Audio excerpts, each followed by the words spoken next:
नमस्कार, स्वागत है आपका लाइव सीरीज के एस्ट्रो चैनल में और मैं हूं आपके साथ रिया।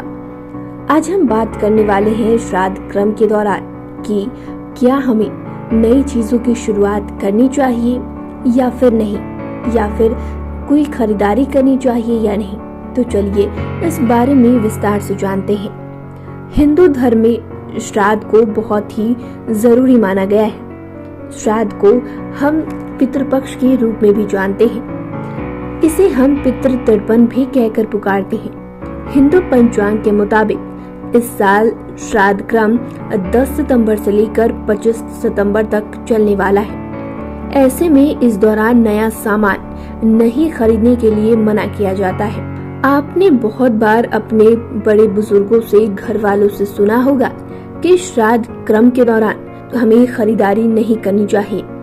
लेकिन क्या कभी आपने सोचा है कि ऐसा क्यों कहते हैं बड़े बुजुर्ग कि हमें श्राद्ध क्रम के दौरान किसी बिजनेस, नई चीजें या फिर सामान को नहीं खरीदनी चाहिए, घर लेकर नहीं आना चाहिए। लेकिन अगर वो सामान, वो खरीदारी अगर हम दान देने के लिए कर रहे हैं तो ऐसा हम जरूर कर सकते हैं। तो चलिए इस बारे में विस्तार से जानते हैं। श्राद्ध क्रम के दौरान पूर्वजों की पूजा अर्चना की जाती है। इसी वजह से इस दौरान किसी भी तरह के नए काम को करने की शुरुआत करने से मना किया जाता है। ऐसा भी कहा जाता है कि इस दौरान वो खुद घर में पितृ आकर हमें आशीर्वाद देते हैं, फिर चाहे कपड़े हो या फिर कोई अन्य काम श्राद्ध क्रम के दौरान ना करने की सलाह दी जाती है। इतना ही नहीं, श्राद्ध के दौरान किसी भी तरह की नए बिजनेस की शुरुआत करने के लिए भी मना किया जाता है। इसके अलावा ऐसा भी कहा जाता है कि श्राद्ध क्रम का समय शोक प्रकट करने का होता है।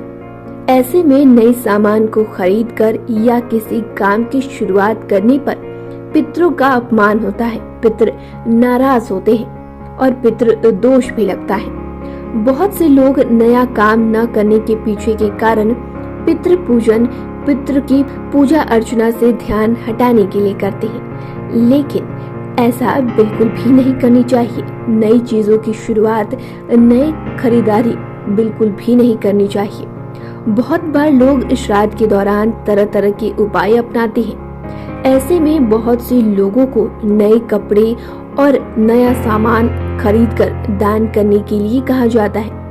ऐसी परिस्थिति में आप नया सामान खरीदकर घर ले आ सकते हैं, लेकिन वो दान के लिए होना चाहिए, पूजा के मकसद से होना चाहिए। अगर आप खुद के लिए ऐसा करते हैं तो ऐसा बिल्कुल भी ना करें, जिसकी वजह से आप पर पितृ दोष लगे। तो फिलहाल के लिए इतना ही। आपको हमारे द्वारा दी गई जानकारी कैसी लगी हमें कमेंट कर जरूर बताएं। चैनल को सब्सक्राइब करें, फेसबुक पेज को लाइक करें। वीडियो देखने के लिए आपका शुक्रिया।